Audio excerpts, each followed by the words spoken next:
Why does Ethiopia have got a different calendar from the rest of the world?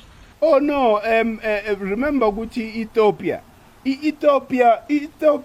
they still stuck to calendar yabo. And if you can notice, calendar yabo unyaga also starts in September. You understand? Remember Guti why Ethiopia is one of those countries that were never colonized. Never colonized, yes. So they retained their connection with nature. But now, after some time, they found themselves, because the 11th, when you research Uguti Waigunge 11, you'll find that, it was a political decision. Okay. But the month, year, Spring. yes, the month, year, but scientifically, it's on the 23rd of September. Why? Because there is what is called the spring equinox. The spring equinox, it means Uguti, the sun is officially leaving the northern hemisphere. Seli la manje on the southern hemisphere. Remember, Umhlaba is divided. Gabili, there is the southern hemisphere and the northern hemisphere. Yes. It means manje ilanga lise northern hemisphere. And on the 21st of September, it makes it moves officially from the northern hemisphere, goes through what is called the imaginary line of the equator. Yes. And that takes 3 days. So it's the 21st, 22nd, the 23rd. It makes 1 degree southwards, which then indicates a new cycle for the southern hemisphere. So Africa should have its own calendar. Oh no, we're working on a calendar that's not ours. No, sure. That is why, it's part of colonization, because when you accept a Western construct, which is a system that we're under, it came with everything. It came with its own calendar. Yingakho thina singabantu abamnyama siloko siblame ukuthi umdala akezwa. It's because sikuqa ngesikhathi esi-wrong. Do you understand? Yes. We're not supposed to partake in there's this thing that is coming now. Ethiopia has proven to be a historical beacon, not only in Africa, but in the entire world, as many historians agree that this is one of the oldest countries in the world. The traditional ties of this country are still strong and unchanged, and as the rest of the world has evolved over the years, leaving their ancient history behind, Ethiopia did the opposite, upholding their culture. From the ancient Ge'ez language that dates back to the 4th century and has its own scripts, to the calendar, Ethiopia is indeed a unique country. The Ethiopian calendar has been in the spotlight for quite some time, but still, most of the world does not yet know that it uses its own version of the calendar, now known as the Ge'ez or Ethiopic calendar, which is about 7 to 8 years behind. The rest of the world uses the Gregorian calendar, which was introduced in October 1582 by Pope Gregory XIII as a replacement for the Julian calendar. It later spread throughout the Roman Empire and beyond as Christianity spread and influenced the design of almost all calendars elsewhere, as we can see today. As the Europeans were colonizing Africa, they brought forth the calendar, which is now widely used all over the continent, but due to Ethiopia's successful resistance to colonization, they were able to preserve their traditional calendar. The Ethiopian calendar has 12 months of 30 days each, with a 13th month that has 5 days, and 6 on a leap year, which occurs after every 4 years. The difference of the 7 to 8 years between the Ethiopian and Gregorian calendars results from an alternative calculation in determining the date of the birth of Jesus. According to the Ethiopian calendar, Jesus was born in 7 BC, while the Gregorian one claims that Jesus was born in 1 AD, thus creating the 7-year and 8-month difference. The Gregorian calendar has been subject to criticism. In 2012, Pope Benedict XVI argued that the Christian calendar was based on miscalculation, and Jesus was born earlier than previously believed, sometime between 7 BC and 2 BC, meaning the Christian calendar based on the year of his birth is off by several years.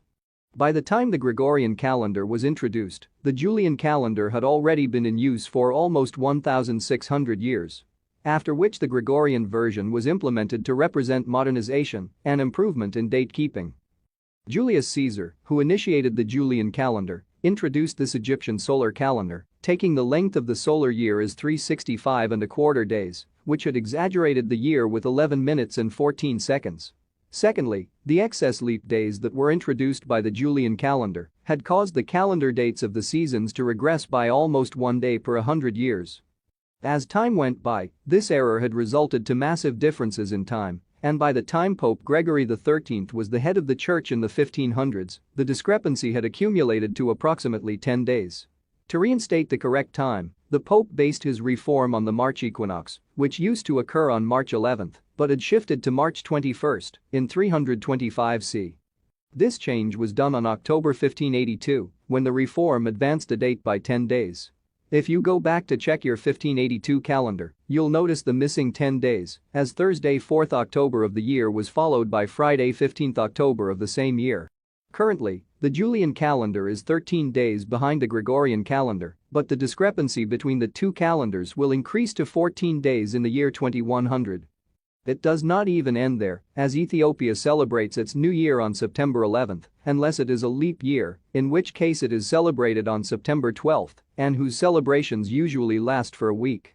The Ethiopian Orthodox Church, which uses the calendar, also recognizes January 7th as the day that Jesus was born, while in most parts of the world, Christmas is celebrated on December 25th. And again, if you are planning on a visit to Ethiopia, the date isn't the only thing you will be cross-checking, but the time as well. Don't wait for me to say they have 25 hours instead of the normal 24, but the way of reading or telling the clock is what is different from the rest of the world, just like the calendar. Similar to the Swahili way of telling the clock, the day starts at dawn and runs till dusk, unlike the rest of the world, where the day runs from midnight to midday. Due to Ethiopia's location near the equator, sunset and sunrise are mostly constant all year round and are defined as 6 p.m. and 6 a.m. respectively in standard time. This thus means that 7 a.m. is the first hour of the day and is read as 1 in the morning instead of 7 a.m. An easy adjusting to this time is to subtract 6 hours from the standard clock time. So technically speaking, Ethiopia is not really behind the rest of the world, it is just the type of the calendar they use that brings the difference. This is also the reason Ethiopia will always remain a historical country and a role model to many nations for not abandoning their traditions which have been passed down to many generations for centuries, and by the look of things, this tradition will continue. Okay, ጤና ይስጥልኝ እንደምን አመሻችሁ ሰላምና ጤና እመኝላችኋለሁ ውድ ኢትዮጵያውያን በተለይም ሀገራችሁን ከልባችሁ የምትወዱ ኢትዮጵያ ማለት ምን ማለት እንደሆነ ለገባችሁ ያልገባችሁንም ደግሞ እንዲገባችሁ የአምላክ ቅዱስ ፈቃድ ይሁንልን ምክንያቱም ዓለማውቃችሁን የማታውቁ ኢትዮጵያዊነት ማለት ሀገርን መውደድ ማለት ምን እንደሆነ ላልገባችሁ ማለት ነው ከሚድናይት በኋላ የአውሮፓውያን አዲስ ዓመት ይገባል የኢትዮጵያውያን አይደለም እንግዲህ ጎዝ በስደት ዓለም የኖርን ነው እንግዲህ ሀገራችን ብንሆን ያንኑ የሀገራችንን ብቻ ቀን እናከብራለን ወይም የቀን ለውጥ ወይም ደግሞ አዲስ ዓመት እናከብራለን በየዓመቱ ተሰደድን ማለት ግን ኢትዮጵያዊነት ከልባችንም ይሁን ከቆዳችን ላይ ሊፋቅ የሚችል አይደለም ነብር ዝንጉርጉርነቱን ኢትዮጵያዊም ቀለሙን እንደማይለውጥ ተነግሯል በመጽሐፍ ቅዱስ ለዚህ ምሳሌ ኢትዮጵያውያን የሀገራችንን ሰዎች ምሳሌ ማድረግ የምፈልገው በስደቱ ዓለም ለምሳሌ ብዙዎቹን የማያቸው በብዛትም ስላሉ እዚህ ዩኬ ውስጥ ፓኪስታኖችና ህንዶች ሰፈር ሲመሰረቱ በአንድ አካባቢ ነው በተለይ እኔ ካለሁበት ወደ ብራድፎርድ ውስጥ በአብዛኛው የፓኪስታኖች ሰዎች ነው የሚኖሩበት በሰፈራቸው ስታልፉ ልጆቻቸው እንግሊዝኛ አይደለም የሚናገሩት እናትና አባቶቻቸው ከተወለዱበት ሀገር የሩት ፋሚሊ ቋንቋ ነው የሚናገሩት እና ባህላቸውንም በጣም ይጠብቃሉ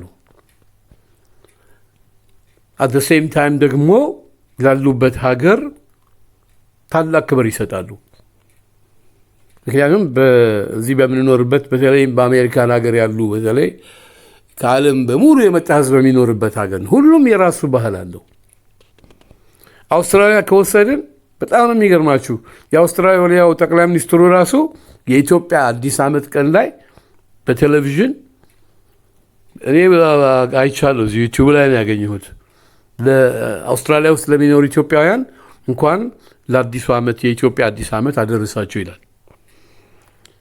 እዚህ ላይ ነው እኮ ጎበዝ። አሁን አይደንቲቲ ክራይሲስ የሚባል ነገር አለ። እኔ አሁን እዚህ የምኖርበት ሀገር የብሪቲሽ ሲቲዝን ሳገኝ ከቃለ መሐላ በፊት የተነገረን ነገር አለ። የምትኖሩበት ሀገር እዚህ ዩኬ ውስጥ ሁለቱም ዜግነታችሁ እኩል ይሰራል ተብሎ ነው። እኛ ሀገር አይሰራም። ያ ስደት የፈጠረብን በስልጣን ላይ ያሉትና ቀደም ሲል ደግሞ የነሱ አለቆች ህወሓቶች ስራ መስራት አትችሉም፣ ብዙ አፈና ነበር። ሀገር ለቀን እንድንወጣ ያስገደዱን ወይም ስደትን እኔ አስቤውም አላውቅም ነበር። ግን በስደቱ ዓለም ደግሞ ሀገር መውደድ ማለት ምን ማለት እንደሆነ ከሀገሬ ተምሬዋለሁ። ለዛም ነው ሁለቱም ዜግነታችሁ ይሰራል የተባለው። ለምሳሌ አሁን የአውሮፓ አዲስ ዓመት ሲገባ ከሚድናይት በኋላ የዚህን ሀገር ዜጎች በስራ ቦታ በስራ ገበታ ላይ ማውቃቸውን ሃፒ ኒው ይር እላቸዋለሁ። ምክንያቱም በዓላቸው ነው፣ የራሳቸው ነው፣ የኛ አይደለም፣ የኔ አይደለም። ግን የነርሱ ስለሆነ አይ ዊል ሪስፔክት ኢት፣ አከብረዋለሁ። እነርሱን እንኳን ለአዲስ ዓመት አደረሳችሁ እላቸዋለሁ እንጂ ኢትዮጵያዊ ሆን አልለውም። ምክንያቱም ኢትዮጵያዊ ነው። ሀገር መውደድ ማለት ይሄ እኮ ነው ጎበዝ። እነሱ እንዴት ሀገራቸው እንደሚወዱ እዚህ ከነሱ ብዙ ተምረናል። ካሌንደር ሁለት ካሌንደር ሊኖረን አይችልም። ስለ ኢትዮጵያ ካሌንደር ደግሞ አሁን ቅድም ያዳመጣችሁት ማለት ቀደም ብሎ ያዳመጣችሁት ቪዲዮ ላይ ተናግረውታል። አንደኛው እንደውም ጁሊያን ካሌንደር ነው የሚሉት የኛን ካሌንደር። እንደውም ሁሉም ዓለም በሙሉ ጁሊያን ካሌንደር የኛን ካሌንደር ነበር ይጠቀሙ የነበሩት በታሪክ። የሚገርማችሁ ነገር እዚህ ቪዲዮ ላይ የካቶሊኩ 13ኛው መሰለኝ ያለው። እኔ ግን የማስታውሰው የኢትዮጵያ ሚሊኒየም የሀገራችንን ስናከብር ባንድ አስተባባሪ ነበር፣ ሩት ፋሚሊ ባንድ ዩኬ የሚባል እዚህ አሁንም ከነሱ ጋር አንዳንዴ እንገናኛለን፣ እንሰራለን። በዓሉን ለማክበር በዝግጅት ላይ በነበርን ጊዜ ያው ሚስጥር ነበር። ነገር ግን ዋዜማው ላይ የሚገርማችሁ ነገር አንድ ጋዜጣ አገኘሁኝ። በባስ ነበር ሄድኩት ወደ እዚህ ዌስት ዮርክሻየር ቢቢሲ ቴሌቪዥን ጣቢያ አጠገቡ ነበረ የምናከብረው። ዋርድሮብ የሚባል ታላላቅ የኪነት ሰዎች የሚዘፍኑበት አዳራሽ ወይም ሎንጅ ነው። ጋዜጣው ላይ ምን እንደሚል ታውቃላችሁ? በትልቁ የመጀመሪያው ገጽ ላይ ኢትዮጵያኖች ሚሊኒየም እያከበሩ መሆኑን፣ ለእኛ ደግሞ እንትኑ ተፈቅዶልናል። የሚሊኒየም ስኩዌር እዚህ ቀን ሙሉ ትልቅ ቴሌቪዥን ስክሪን አለ። የኛው የኮሚኒቲ አባሎች ደግሞ ቪዲዮ ኤዲት አድርገው ቀን ሙሉ የኢትዮጵያ ታሪክ ሲታይ ነው ያለው በእንግሊዝኛ ቋንቋ። እና ጎበዝ የሚገርማችሁ ነገር እዛ ጋዜጣ ላይ ምን ይላል? ዓለም በሙሉ ጁሊያን ካሌንደር እንደነበርና የክርስቲያን ኦርጋናይዜሽን አርጊመንት ነበረ በጥንቱ ዘመን። አሁንም አንዳንዴ ስብሰባ እያደረጉ የመጽሐፍ ቅዱስ ክርክር ያደርጋሉ። ብዙውን ጊዜ ምናልባት ካህናቶች የእግዚአብሔር አገልጋይ ካህናቶች ሲናገሩ የኒቅያ ጉባኤን አስመልክቶ አሪዮስ የሚባለው ጳጳስ እንዴት እንደተወገዘ ተመረናል። እና በክርክር ወቅት ያልተግባቡባቸውን ነገሮች ጥለው ይወጣሉ። እንደውም ከካቶሊክ ተገንጥሎ የወጣው ፕሮቴስት ያደረገው ማርቲን ሉተር ኪንግ ጀርመናዊው፣ ይሄን ሁሉ እናስታውሳለን። ሆኖም ግን አሁን ርዕሰ ጉዳያችን ቀን መቁጠሪያ ስለሆነ ፖፕ ግሪጎሪ ወይም ደግሞ የካቶሊክ 8ኛው ጳጳስ ነው እዛ ጋዜጣ ላይ የተጻፈው።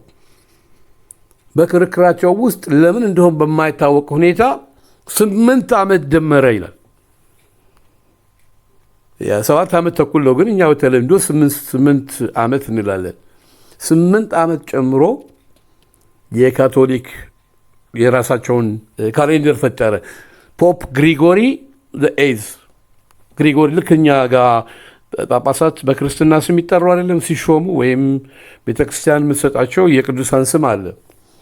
እነሱ ደግሞ ግሪጎሪ ይላሉ። ፖፕ ቤኔዲክት አስታውሱ ይሆናል፣ የአሁኑን አላስታውስም። እንደዛ አይነት ስም አላቸው። እና ፖፕ ግሪጎሪ 8ኛ 8 ዓመት ጨመረ እና ከኛ ከኮፕቲክ ክርስቲያኖች ወይም ደግሞ ከኢትዮጵያ ካሌንደር ለይቶ አዲስ ካሌንደር ፈጠረ። ይህን ሳይ እኔ በጣም ነው ደስ ያለኝ። ለማስታወስ ያህል ነው እንግዲህ ኢትዮጵያውያኖች ነን እኛ አሁን የካሌንደሩን ባለቤቶች ሙሉ ዜግነት ያላቸውን እንኳን አደረሳችሁ ሃፒ ኒው ይር እንላቸዋለን እንጂ እኔን የማይመለከተኝን አሁን ድሮ ፌስቡክን ያጣበብ ነበር እንዲህ አይነት ነገር። አሁን እንዲህ አይነት ነገር የለም፣ ትቷል፣ ገብቶታል ህብረተሰቡ። በጣም ጥቂት ሰዎች ናቸው በተለይ የኪነት ባለሙያዎች አሁን